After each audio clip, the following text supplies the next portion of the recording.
भ्रष्टाचार को लेकर हमारा बिल्कुल स्पष्ट मत है। हमारी नीति बिल्कुल जीरो टॉलरेंस की है। किसी भी कीमत पर देवभूमि में भ्रष्टाचार स्वीकार नहीं किया जाएगा।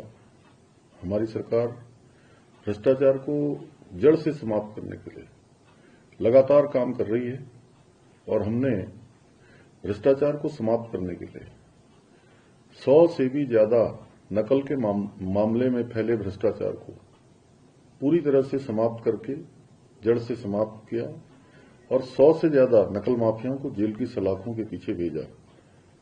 इसके अलावा भ्रष्टाचार के अन्य मामलों में भी 200 से अधिक लोगों को अभी तक 1064 जो हमारा टोल फ्री नंबर है, उस टोल फ्री नंबर पर शिकायत मिलने पर गिरफ्तार किया गया विजिलेंस के द्वारा।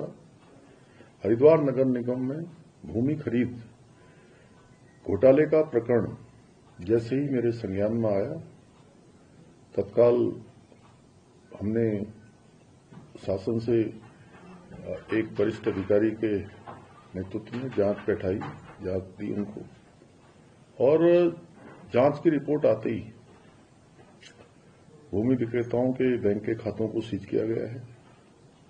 कई अन्य कर्मचारी जो इसमें संलिप्त पाए गए हैं प्रारंभिक रिपोर्ट में, उन सभी को सस्पेंड किया गया है। जांच रिपोर्ट प्राप्त होने पर उसकी समीक्षा की गई और समीक्षा करने पर तत्कालीन नगर आयुक्त, तत्कालीन जिलाधिकारी और प्रशासक सहित 7 लोगों को आज निलंबित करते हुए पूरा प्रकरण विस्तृत जांच के लिए विजिलेंस को सौंप दिया है। हम यह सुनिश्चित करेंगे कि जो नगर निगम का पैसा है वो पैसा सरकारी खाते में वापस आए। इसके लिए हमने आदेश दे दिए गए हैं। साथ ही नगर निगम के कामों की स्पेशल ऑडिट की जाएगी। यदि कोई अन्य अनियमितता भी हुई है तो वह भी पकड़ में आएगी और उस पर भी आगे कार्रवाई की जाएगी।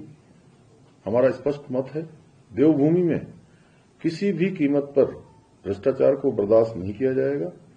जनता को स्वच्छ एवं पारदर्शी शासन मिले, व्यवस्थाएं मिले, इसके लिए हम प्रतिबद्ध हैं, संकल्पबद्ध हैं। आदरणीय प्रधानमंत्री जी का जो बाबा केदार की भूमि से उन्होंने पूरे उत्तराखंड वासियों को और देशवासियों को संदेश दिया था, उनके मुख से शब्द निकले थे बाबा केदार के धाम में कि 21वीं सदी का तीसरा दशक उत्तराखंड का दशक होगा। हम आदरणीय प्रधानमंत्री जी के उक्त कथनों को साकार करने के लिए निरंतर प्रयास कर रहे हैं। उसके लिए स्वच्छ एवं पारदर्शी व्यवस्था स्थापित करेंगे और उत्तराखंड को भ्रष्टाचार